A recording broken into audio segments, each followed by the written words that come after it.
नमस्कार. मनाची एक गुंफी या यूट्यूब चॅनेलवर मी आशा जोशी आपल्या सर्वांचं मनापासून स्वागत करते. आजच्या माझ्या कथेचं नाव आहे सर्वांचं आनंदाचं झाड पेंडसेबाई. त्या दिवशी सकाळच्या शाळेची बेल झाली आणि धावत पळत पेंडसेबाई शिक्षिका कक्षेच्या दारात शिरली. समोरच बारपांडेबाई बसल्या होत्या. पेंडसेबाईंना पाहून त्या म्हणाल्या, गणपतीचं आगमन झालं. त्याही गडबडीत पेंडसेबाई लगेचच हसत हसत म्हणाल्या, सोंडेचं काय? आणि शिक्षिका कक्षेत एकच हास्याची खसखस पिटली. अशा या पेंडसेबाई मिश्किल स्वभावाच्या, हसऱ्या, आनंदी आणि हजरजबाबीसुद्धा. त्या पार्लेटेक विद्यालयात व्यायाम शिक्षिका म्हणून लागल्या. शाळेपासून 10 मिनिटावरच रामानंद सोसायटीत त्या राहायच्या. 2 खोल्या होत्या. घरात त्यांची एक नणंद, एक धीर आणि सासूबाई, मिस्टर आणि 2 मुलं अशी सगळी जणं राहत होती. सकाळच्या शाळेत सुद्धा त्या सगळ्या लवकर उठून सकाळी सगळा स्वयंपाक पूर्ण करून सकाळच्या शाळेत शिकवत होत्या. शाळेत शिकवतानाच नंतर त्यांनी मराठी, संस्कृत हे विषय घेऊन MA केलं आणि त्यात उत्तम प्रावीण्य मिळवलं. शाळेच्या अध्यापनात त्या पूर्णपणे रमल्या. त्यांच्याच भाषेत सांगायचं तर शाळा त्यांच्यासाठी आनंदाचं झाड होते. पण बाई, आमच्या सर्वांसाठी तुम्हीच आमचं आनंदाचं झाड होतात आणि तुमच्याबरोबरचे आमचे अनुभव म्हणजे खरोखर अमृतानुभव होते. पेंडसेबाईंच्या उपस्थितीत शिक्षिका कक्षेत कायम विनोदाची कारंजी उडायची. एक प्रकारचं चैतन्य भरून राहायचं. सर्वांना कामाला प्रेरणा मिळायची, ऊर्जा मिळायची. स्वतःवरच विनोद करणं हे केवळ पेंडसेबाईच करू जाणे. त्यांचे विनोद कधीच इतरांना बोचणारे, लागणारे किंवा दुखावणारे नव्हते. जैतापूर जवळच्या दळे या खेडेगावात त्यांचं माहेर. तिथे त्या लहानपणी रात्री कंदिलाच्या उजेडात अभ्यास करायच्या.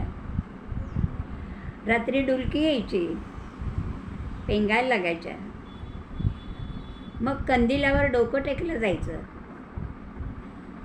तेव्हा वरचे पुढचे केस जळले की वास यायचा, चटका बसायचा, तेव्हा जाग यायची. लहानपणच्या खेडेगावातल्या त्यांच्या गोष्टी त्या खूप रंगवून सांगायच्या. तसंच त्यांच्या लहान भावंडांना घेऊन त्या त्यांच्या मामाच्या घरी जायच्या. 1 तास पायी चालायला लागायचं. रस्ता सगळा खडबडीत होता, उंच सखल होता. आजूबाजूला मोठी झाडं होती. झाडाची वाळलेली पानं पायाखाली पडलेली असायची. त्याच्यावरून चालताना आवाज झाला की भीती वाटायची. मग अशा वेळी भराभर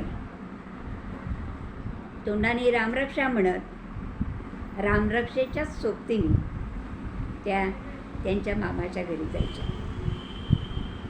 या त्यांच्या खेडेगावातल्या गोष्टी ऐकायला आम्हाला खूप आवडायचं आणि त्याच्यात ऑफ तास कधी संपायचा ते कळायचंच नाही. पेंडसेबाई विद्यार्थ्यांच्याही खूप आवडत्या. त्यांचा वर्गही अगदी खळखळून हसायचा. त्यांनी कित्येक वर्ष 7वीच्या स्कॉलरशिपचे वर्ग घेतले. त्यांना आदर्श शिक्षिकेचा लाहोटी पुरस्कारसुद्धा मिळाला होता. शिक्षकांनाही कोणतीही शंका असली तरी त्या कधीही सांगायला तयार असायच्या. पेंडसेबाई म्हणजे मराठी, हिंदी, संस्कृत यांचा चालता बोलता ज्ञानकोश. कुठेही कोणाचीही कोणतीही शंका येता जाताना कधीही सांगायच्या. कधीही कोणालाही त्यांनी टाळलं नाही, दुखावलंही नाही. अगं बाई, एवढी साधी गोष्टसुद्धा नाही का माहिती, असाही कुत्सित भाव कधीही त्यांच्या बोलण्यात नसायचा. त्या मनाने अगदी साध्या, सरळ आणि खूप निर्मळ होत्या. त्यांच्या विद्वत्तेचा त्यांना कधीही अहंभाव नव्हता, गर्व नव्हता की प्रौढी नव्हती. डाऊन टू अर्थ असं त्यांचं व्यक्तिमत्व होतं. तसंच कधीही कोणाही बद्दल सासरची माणसं, माहेरची माणसं, वरिष्ठ कोणाही बद्दल कधीही तक्रार केली नाही की कधी कोणाचं उणं काढलं नाही. सुगरणपणा हा त्यांचा आणखीन एक गुण. सकाळच्या गडबडीत सुद्धा त्या काही वेळेला कोथिंबिरीच्या वड्या, गाजराच्या वड्या किंवा थालीपीठं असं काहीतरी घेऊन यायच्या. सगळ्यांना नमुना म्हणून द्यायच्या. रेसिपी मोकळेपणाने सांगायच्या. तसंच त्यांची एक नणंद कोकणामध्ये राहायची. त्यांच्याकडचा आटवलेला आंब्याचा रस त्यांना मदत म्हणून त्या इथे घेऊन यायच्या शाळेमध्ये. आम्ही ते विकत घेत असो. कायम त्या कोणालाही मदत करायला तयारच असायच्या आणि तशी त्यांनी मदत त्यांच्या नंडेलाही केली. पेंडसेबाई, तुम्ही रिटायर्ड झाल्यानंतर मात्र आम्हाला तसा एवढा चांगला आटवलेल्या आंब्याचा रस कधीच मिळाला नाही. आजही मे, जूनमध्ये तुमच्याकडच्या रसाची आठवण येते. त्यांचा मुलगा अजित हा CA झाला. त्यांनी त्याची प्रॅक्टिस सुरू केली. मुलगी ही अमिता ही पण MA झाली. दोघांची लग्न झाली. दोघांचे संसार छान चालले. त्यांची नातवंड, 4ही नातवंड छान शिकली आहेत. अजूनही शिकतायत पुढे. त्यांचा जावई राजन आणि सून अंजली हे दोघेही त्या कुटुंबात अगदी मिसळून गेले. तसेच कोणालाही आपुलकीने मदत करायला, एकमेकांनाही मदत करायला नेहमी तत्पर असतात. पेंडसेबाई, तुमच्या संस्कार तुमच्या कुटुंबातून, तुमच्या कुटुंबियातून अगदी कायम सगळ्यांपुढे आदर्श उदाहरण असंच आहे. तुमचं सगळंच कुटुंब म्हणजे आपुलकी आणि मदत हे करायला तत्पर असलेली, हा स्थायीभाव असलेली अशी सगळी माणसं आहेत. अजितनी आपली प्रॅक्टिस सांभाळून RSSचं काम करायला सुरुवात केली आणि आजही तो तसंच करतो. पूर्ण डिवोशननी करतो. त्यांच्याकडचे RSSचे कित्येक कार्यकर्ते त्यांच्या घरी जेवायला असायचे. पेंडसेबाईंचं घर म्हणजे पाहुण्यांचा राबता असलेलं घर. आपुलकी हा सगळ्यांचा स्थायी भाव. कोरोनाच्या काळामध्ये अजितने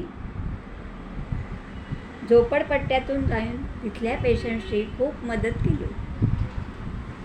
त्यांचं औषध पाणी, त्यांचं जेवणखाण, क्वारंटाईन होणं ही सगळी कामं अक्षरशः जीवावर उदार होऊन केली. तेव्हाच त्याची मुलगी आभा ही पण काम करत होती. पण ते काम करत असतानाच त्यांनी बाकीच्यांना तसंच काम करता येईल अशी मुलांची टीम तयार केली. कोरोनाग्रस्तांची सेवा करतानाच त्याला आणि त्याच्या मुलीलाही कोरोना झाला. त्याला क्वारंटाईन केलं तेव्हा 7-8 कार्यकर्ते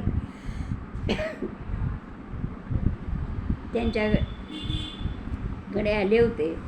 अजितने गॅलरीत उभ्या असलेल्या पेंडसेबाईंना खालूनच नमस्कार केला आणि सर्वांच्या पुण्यकर्माने अजित आणि त्याची मुलगी दोघंही कोरोनामधून सही सलामत बाहेर पडले. शाळेच्या 75व्या वर्षी जी स्मरणिका काढली त्याचं काम पेंडसेबाईंकडे होतं. त्या दिवशी त्या फाईल हातात घेऊन टीचर्स रूममध्ये आल्या. मी तिथेच होते. जोशी, तू या शाळेची माझी विद्यार्थिनी ना? करतेस काय का? मला उद्याच्या उद्या काहीतरी लिहून आणून दे. मला त्यांची प्रेमळ आज्ञा मोडताच येणार नव्हती. मी त्याच दिवशी रात्री बसून शाळेवर महिमा हा लेख लिहिला. तो लेख शाळेच्या 75व्या आणि 100व्या वर्षीच्या स्मरणिकेमध्ये छापलेला आहे. पेंडसेबाईंनी तेव्हाच मला सांगितलं, जोशी खूप चांगलं लिहितेस, लिहित जा. हो बाई, मी नक्की लक्षात ठेवेन. आणि हे बघ, कोण काय म्हणताय इकडे आपण लक्ष द्यायचं नाही.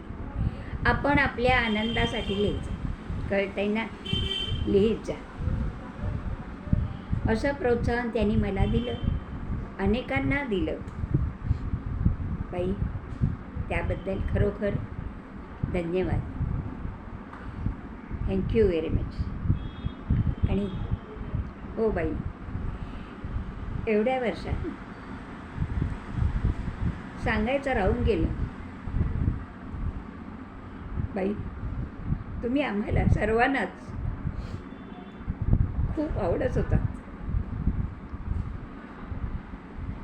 कधी इतके दिवस सांगितलं नाही, पण आता समजून घ्याल ना प्लीज.